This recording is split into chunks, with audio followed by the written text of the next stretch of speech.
Jonathan Lis is a deputy director of British Influence. That's a think tank in London. He explains what this transition phase could mean for the UK. Well, the transition phase is much too short. It was originally designed to take into account our leaving the EU on the 29th of March 2019, but it hasn't been extended, even though we're leaving 10 months after that. So there is no time at all to negotiate any kind of trade deal. So a basic trade deal, for example, the one the EU signed with Canada, took 7 years to negotiate.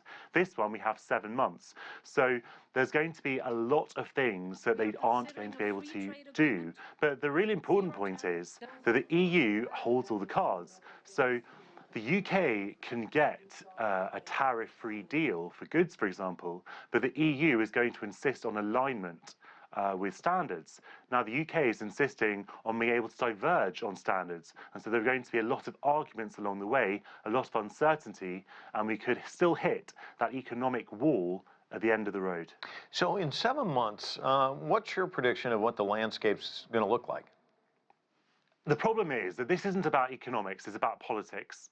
And so Boris Johnson is not interested really in the needs of British business, which have been asking him to sign up to the customs union and the single market, i.e. the EU's economic instruments. He doesn't want to do that. And as I say, he doesn't even want to extend the transition period, which is a basic requirement. So we are going to leave the EU's transition period on the 31st of December.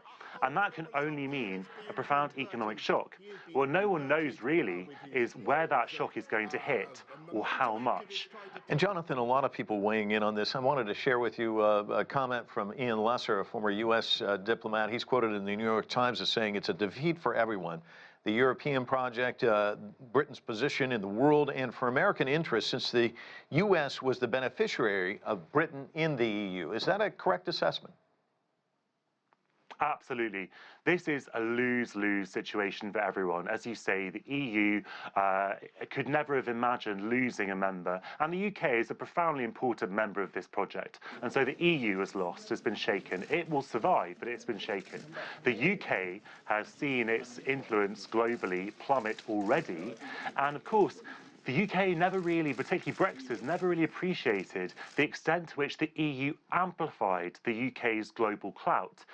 Too many Brexiters saw it as something that was holding the UK back. The reverse was true. So the US is an excellent example because the UK was a bridge between the EU and the US because similar cultures, same language, etc. Now that's gone, the US is going to have to find another way in.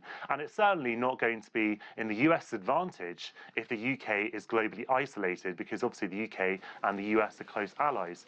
And President Trump, of course, has supported Brexit all along. He's promised a trade deal with the UK after it exits the EU. What, as you say, it seems as though the US is holding the cards. What is that going to look like, do you think? Well, as we know, Donald Trump is a mercurial figure, and he could cancel a trade agreement with a single tweet. So it's a precarious position the UK finds itself in, where it's investing all its eggs in the basket of Donald Trump, when we know that that can be extremely volatile. And so we know also that the US is going to insist on a number of agricultural measures, such as allowing chlorinated chicken, hormone-treated beef, which the EU does not currently allow. And the UK, if it allows that, is going to face a lot of problems with the EU market. So the UK is going to have to make some very difficult decisions. It could find that having closed the door on the EU, it cannot subscribe to what the US asks of it, and then it becomes even more isolated. Jonathan, thanks so much for your time. It's uncharted waters ahead, but thank you for giving us your analysis.